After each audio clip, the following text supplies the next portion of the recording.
வேத பாரகனாகிய எஸ்ரா அந்த ஜனங்களுக்கு வேத பிரமாணங்களை வாசிக்க ஆரம்பித்த அந்த நாள் 7ஆம் மாதம் முதல் தேதி. அது எக்கால பண்டிகையின் நாள். இந்த எக்கால பண்டிகையிலே அநேக சத்தியங்கள் உள்ளது. நாம் பார்க்கின்றோம் 1 கொரிந்தியர் 15:52 எக்காலம் தொனிக்கும், அப்பொழுது மரித்தோர் அழிவில்லாதவர்களாய் எழுந்திருப்பார்கள், நாமும் மறுரூபம் ஆக்கப்படுவோம். 1 தெசலோனிக்கேயர் 4:16-17 நம்ம வாசிக்கின்றோம்.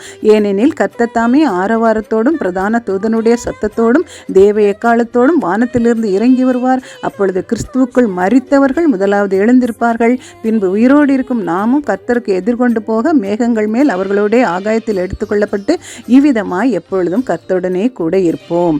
எனவே இந்த எக்கால பண்டிகை என்பது ஆண்டவராகிய இயேசு கிறிஸ்துனுடைய இரகசிய வருகையையும் அந்த நாளிலே எக்காலம் துணிப்பதை போன்ற தேவனுடைய வார்த்தைகள் புறப்பட்டு வரும் பொழுது முதலாவது மரித்தவர்கள் உயிரோடு எழுந்து ஆண்டவரோடு எடுத்துக்கொள்ளப்படுவார்கள். உயிரோடு இருந்து தேவனுக்கு ஆயத்தமாயிருக்கிறவர்கள் மறுரூபம் அடைந்து ஆண்டவரோடு எடுத்துக்கொள்ளப்பட்டு அந்த மேகங்கள் மேல் எடுத்துக்கொள்ளப்படுவார்கள்.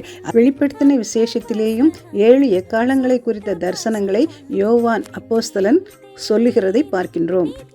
இப்படியாக எஸ்ரா வேத பிரமாணங்களை வாசிக்கின்ற அந்த 7ஆம் மாதம் முதல் தேதியிலே அந்த எக்கால பண்டிகை குறித்த அநேக ஆவிக்குரிய சத்தியங்கள் அடங்கியிருக்கின்றது.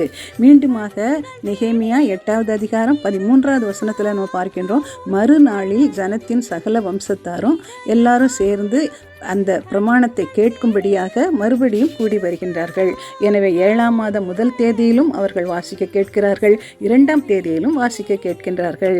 இன்றைக்கும் இந்த யூதர்கள் இந்த எக்கால பண்டிகையை கொண்டாடி வருகின்றார்கள். இந்த எக்கால பண்டிகைக்கு 2 நாட்கள் அவர்கள் குறிக்கின்றார்கள்.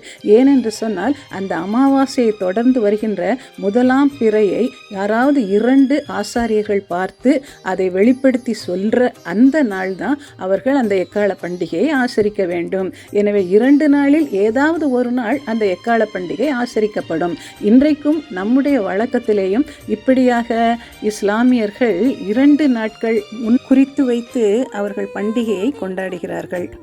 இந்த 2 சாட்சிகளை குறித்து வெளிப்படுத்தல் 11 நாம் 3வது வசனத்தில் 2 சாட்சிகளை குறித்து அநேக காரியங்களை பார்க்கின்றோம். ஆமோஸ் 3:7வது வசனம் சொல்கிறது, கர்த்தராகிய ஆண்டவர் தீர்க்கதரிசிகளாகிய தம்முடைய ஊழியக்காரருக்கு தமது ரகசியத்தை வெளிப்படுத்தாமல் ஒரு காரியத்தையும் செய்யார்.